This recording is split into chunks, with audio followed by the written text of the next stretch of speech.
मेरा लास्ट में 87 है और 70 है, इसके अलावा कोई नंबर नहीं है। चलो यहाँ देखो तो अध्याय 2 ना, अध्याय 2 में क्या है मेरा? भिन्न क्या है? ठीक है। इंग्लिश में इसको क्या बोलते हैं? फ्रैक्शन। क्या बोलते हैं? फ्रैक्शन। समझ में आ गया? तो भिन्न जाए तो सबसे पहले आप जानते हैं कि भिन्न क्या है और भिन्न के प्रकार कितने होते हैं, ठीक है ना। तो सबसे पहले यहाँ पर देखिए कि भिन्न यदि लेंगे तो भिन्न किसको बोलता है, तो बताइएगा। यदि कोई संख्या अंश बटे हर के रूप में हो, किसके रूप में हो? अंश बटे हर के रूप में हो, तो वैसी संख्या को हम भिन्न बोलते हैं। क्या बोलते हैं? जैसे कि 3/4 हो, 6/5 हो, 5/3 हो, 8/5। मतलब इस तरह से कोई भी संख्या लेते हैं और वह संख्या अंश बटे हर के रूप में, अंश बटे किसके रूप में हो जाए? हर के रूप में, यानी कि ये दोनों के रूप में हो जाए तो उसको हम क्या बोलेंगे? भिन्न बोलेंगे। क्या बोलेंगे? ठीक ना। इसका परिभाषा क्या होगा? जब कोई संख्या अंश बटे हर के रूप में हो तो उसे भिन्न कहते हैं, ठीक है ना। समझ में आ गया? जब कोई संख्या अंश और बटे हर के रूप में हो जाए तो उसको हम क्या बोलेंगे? भिन्न बोलेंगे, ठीक है ना। भिन्न बराबर क्या होता है? अंश बटे। समझ में आ गया? किसी को कोई दिक्कत? भिन्न बराबर क्या होता है? अंश बटे। अब यहाँ देखो भिन्न के प्रकार क्या है? भिन्न के प्रकार, भिन्न के बहुत प्रकार, भिन्न अन्य प्रकार के होते हैं, ठीक ना। जैसे उचित भिन्न, विषम भिन्न, उसके बाद मिश्र भिन्न, तुल्य भिन्न, समान भिन्न और समान भिन्न। समझ में आ गया? इस तरह से बहुत प्रकार के होते हैं, ठीक है। तो सबसे पहले एक एक करके हम लोग जानते हैं कि भिन्नों के प्रकार के बारे में एक एक करके हम लोग जानने का प्रयास करते हैं, ठीक है ना। जैसे कि 1 नंबर में है मेरा पहला क्या? भिन्न के प्रकार में उचित भिन्न। कौन है? उचित भिन्न, ठीक ना। उचित भिन्न किसको बोलता है?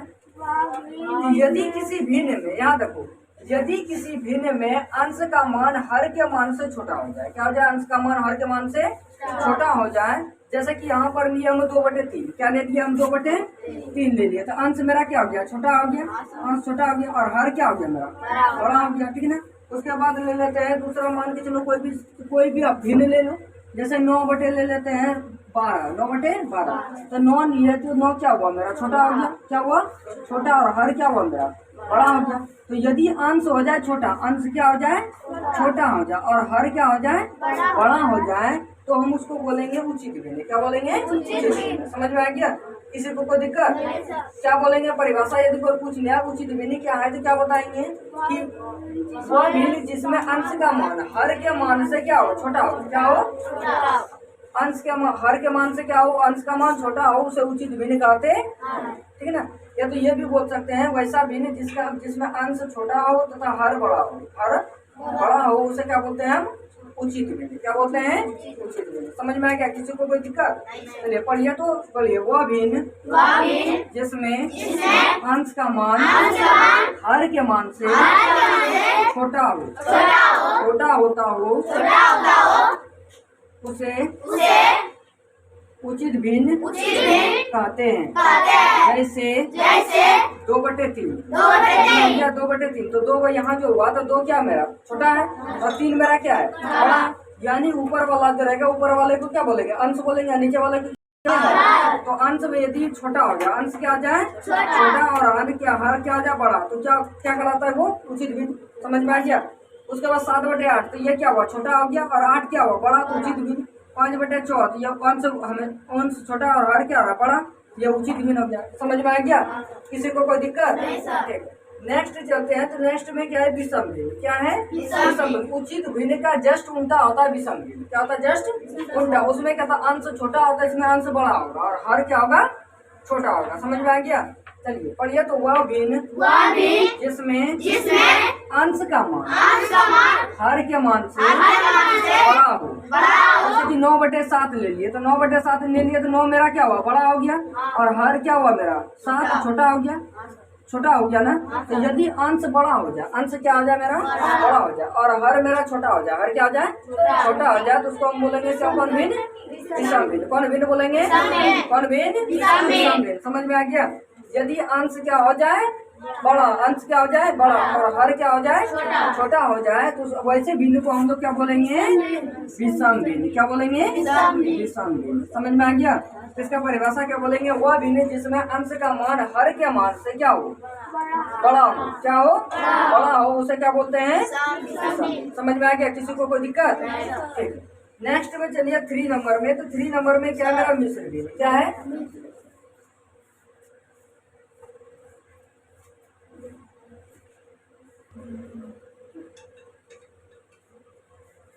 चलिए नेक्स्ट चलिए। तो क्या 3 नंबर में क्या है मेरा मिश्र भिन्न। क्या है मिश्र भिन्न, ठीक ना।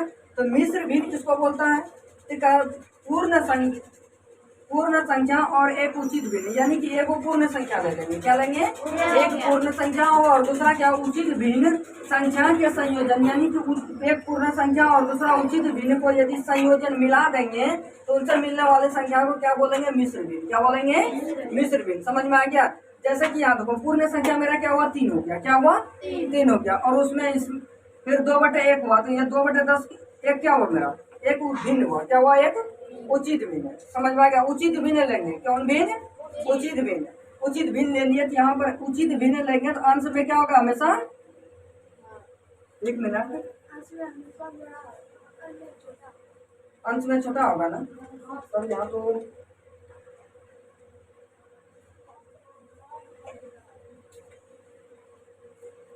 तब यहाँ पर अच्छी होगा, यहाँ बड़ा होगा, हर में बड़ा होगा। ये लिस्ट यहाँ पर चेंजिंग कर दो ये, ठीक है ना। चलो समझ में आ गया। यानी कि एक पूर्ण संख्या होगा। एक क्या होगा मेरा पूर्ण संख्या। तो यह पूर्ण संख्या हो गया। अब उसमें से एक उचित भिन्न लेंगे। तो उचित भिन्न लेंगे तो उचित भिन्न में क्या होता है, अंश छोटा होता है ना, हर बड़ा होता है। तो अंश यहाँ पर क्या ले लिए छोटा और हर क्या ले लिए बड़ा। तो यानी 3.2/3 लिए। तो ये मेरा क्या हुआ एक मिश्र भिन्न हुआ। क्या हुआ मेरा मिश्र भिन्न। समझ में आ गया। फिर 4 ले लेंगे और यहाँ पर अंश में क्या होगा छोटा और हर क्या होगा बड़ा। तो हर बड़ा है तो 2/3 लिए। जैसे तो 2/3 में क्या हो रहा है 2/3 में अंश क्या हो रहा है मेरा छोटा हो रहा है और हर क्या हो रहा है बड़ा हो रहा है ना। और ये एक पूर्ण संख्या हुआ तो दोनों का संयोजन कर दिया, यानी कि दोनों को मिला दिए। तो मिलने के बाद जो बना मेरा भिन्न उसको हम क्या बोलते हैं मिश्र भिन्न। क्या बोलते हैं मिश्र भिन्न। समझ में आ गया, किसी को कोई दिक्कत? उसके बाद यहाँ जैसे कि 6.2/4 लिए थे। 6.2/4 लिए ना तो 6 मेरा हुआ पूर्ण संख्या। क्या हुआ एक पूर्ण संख्या हुआ। और यहाँ पर 2 कितना है 4 है ना। तो 2 मेरा क्या हो गया अंश छोटा हो गया और हर क्या हुआ बड़ा। अंश छोटा और हर बड़ा हो जाए तो उसको क्या बोलते हैं उचित भिन्न बोलते हैं ना। तो एक पूर्ण संख्या लेंगे और दूसरा उचित भिन्न मिला के दोनों का यदि संयोजन करा देंगे तो संयोजन से जो संख्या बनेगा उसको क्या बोलेंगे हम मिश्र भिन्न। क्या बोलेंगे मिश्र भिन्न। समझ में आ गया, किसी को कोई दिक्कत? ठीक। तो क्या बोलेंगे पढ़िए, पूर्ण संख्या और एक उचित भिन्न संख्या के संयोजन से बना भिन्न मिश्र भिन्न कहलाती है। जैसे 3.2/3, 4.3, 2/3, 6.2/4, इस तरह करके अनंतों ले सकते हैं। समझ में आ गया। जिसमें एक पूर्ण संख्या और दूसरा क्या हो उचित भिन्न हो, दोनों का संयोजन करने के बाद बना हो संख्या तो उसको हम क्या बोलेंगे मिश्र बोलेंगे। अरे इस तरह से हम क्या सके अनंतों दे सकते हैं। ठीक, समझ में आ गया। अब नेक्स्ट में चलते हैं। तो नेक्स्ट में मेरा क्या है तुल्य भिन्न। क्या है तुल्य भिन्न। समझ में आ गया। तो तुल्य भिन्न कहता है कि जब एक भिन्न संख्या के अंश और हर को शून्य के अलावे, यानी कि कोई एक भिन्न संख्या लेंगे, भिन्न संख्या के अंश और हर शून्य के अलावे, यानी शून्य के अलावे बाकी कोई भी चीज ले सकते हैं। ठीक ना, 1 2 3 4 ये सब कुछ भी ले सकते हैं शून्य के अलावे। ठीक ना।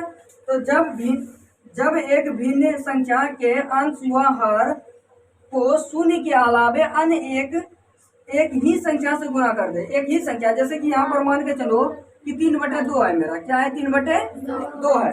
तो शून्य के अलावे, तो शून्य के अलावे होगा तो क्या होगा 1 2 3 4 ऐसे होगा।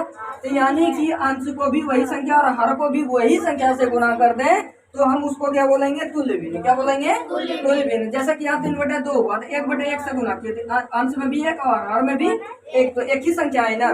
शून्य के अलावे भी है, शून्य है शून्य नहीं लेंगे, शून्य के अलावे संख्या लेंगे। तो शून्य के अलावे क्या होगा, 1 होगा, 2 होगा, 3 होगा, 4 होगा, इस तरह करके चलेगा। समझ में आ गया। तो जैसे 3/2 है तो 1/1 से गुना किया तो 3/2, फिर 3/2 है, इसको 2/2 से गुना कर दिए तो 3 ने 6/4, फिर 3/2 है, फिर यहाँ 2/2 तो 3 से 3 गुना कर दिया, यानी 3 3 9 और 3 दूनी 6। यानी कि एक ही संख्या से यदि किसी भिन्न में गुना करते हैं तो हम उसको क्या बोलेंगे, तुल्य भिन्न। क्या बोलेंगे उसको, तुल्य भिन्न। समझ में आ गया, किसी को कोई दिक्कत? ठीक, पढ़िए। जब एक भिन्न संख्या के अंश और हर को के अलावे अन्य किसी एक ही संख्या से गुना की जाए या भाग दी जाए तो उसके पश्चात आने वाली संख्या या प्राप्त संख्या तुल्य भिन्न कहलाती है। जैसे यहाँ तक, जैसे यहाँ पर लिया 2/3, कितना लिया, 2/3 ले लिया। अब 2/3 का यहाँ पर 2/2 से गुना किया कितना हुआ, 4/6 हो गया हुआ। फिर 3/3 से गुना किए तो कितना हो गया, अरे याद रखो, यहाँ 2 तिया 6 ना है क्या, 2 तिया 6 आ गया, 6/9, फिर 8/4, यानी कि यहाँ देखो 2/3 जैसे था, 2 कितना था, 3 था, इसको पहले 2/2 से गुना किया तो दोनों एक ही भिन्न है ना। समझ में आया, एक ही भिन्न से गुना किया तो 2 दूनी कितना हो गया, 4, और 3 दूनी कितना हो गया, 6। फिर यहाँ 3/2 है, 3/2 गुना यहाँ 2/3 से 3/3 से गुना कर देता है। किसी भी 3/3, 4/4, 5/5 किसी भी संख्या से गुना कर सकते हैं। समझ में आ गया। और उससे गुना करने के पश्चात जो संख्या आएगा वो मेरा क्या कहलाएगा, तुल्य भिन्न कहलाएगा। क्या कहलाएगा, तुल्य भिन्न। तो वैसे भी तुल्य भिन्न कहता है कि वैसी भिन्न जिसको कटाना चटाना पर पहले भिन्न के बराबर आ जाए, पहले भिन्न के बराबर आ जाए, ठीक है ना। तो उसको क्या बोलते हैं हम, तुल्य भिन्न। क्या बोलते हैं, तुल्य भिन्न। समझ में आ गया, किसी को कोई दिक्कत? ठीक है, यहाँ तक हो जाएगा याद। ठीक, इसके अलावे आगे अब है समान भिन्न और एक असमान भिन्न। क्या है, समान भिन्न और असमान भिन्न, ठीक ना। तो समान भिन्न और असमान भिन्न भी समझ लेते हैं। ठीक, इसको मिटा दें आगे।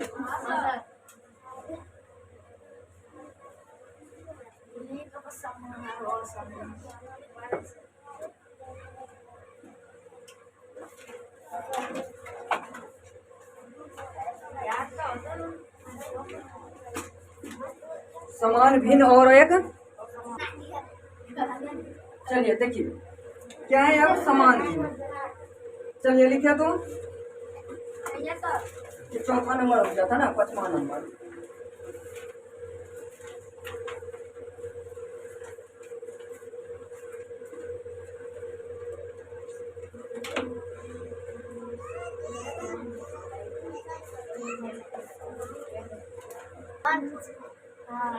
चलिए याद रखो, नेक्स्ट में 5वां नंबर, 5 नंबर में क्या क्या, समान भिन्न। क्या हुआ, समान भिन्न, ठीक ना।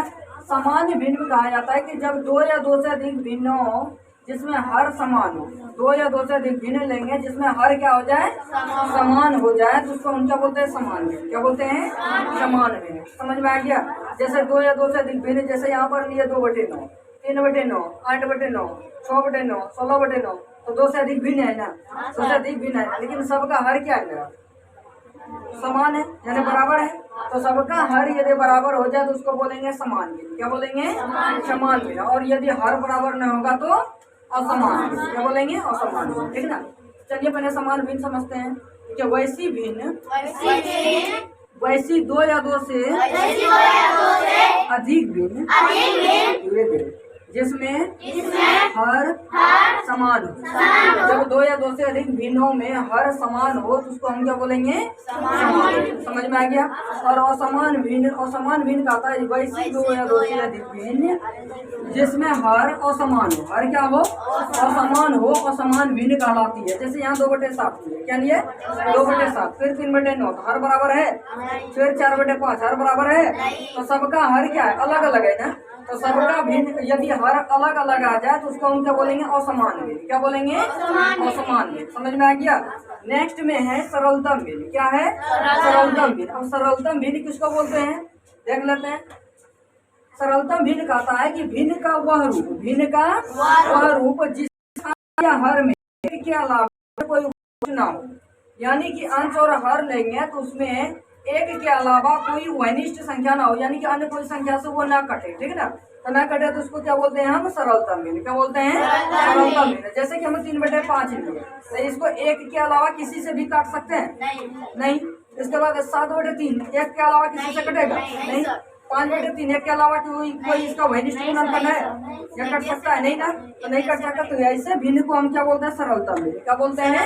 सरलतम भिन्न। समझ में आ गया? किसी को कोई दिक्कत? सरलतम भिन्न में देखो क्या होता है, सरलतम भिन्न यदि किसी का भी करेंगे तो आमतौर हर को उसके मोसों से भाग देना होता है। क्या होता है? उसका मोसों से भाग देना होता है। समझ में आ गया? यानी कि इसका सरलतम भिन्न यदि करेंगे तो इसका जो मोसो गिनेगा, मोसों से क्या, यदि दो या दो से अधिक भिन्न ले लेते हैं तो 2 या 2 से अधिक भिन्न लेने पर उसका जो मोसो निकलेगा उससे भाग देना होता है। समझ में आ गया? समझ में आ गया? किसी को कोई दिक्कत? नेक्स्ट में यहाँ तक सबको याद करके आना है, बाकी बात हिसाब में कल चलेंगे।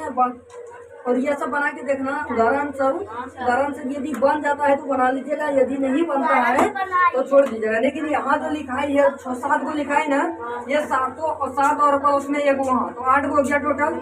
ये 8 को टोटल याद करके आना, और प्लस में साइंस का भी जो दिए थे साइंस का भी सबको ही याद करके आना। ठीक, समझ में आ गया? याद हो जाएगा?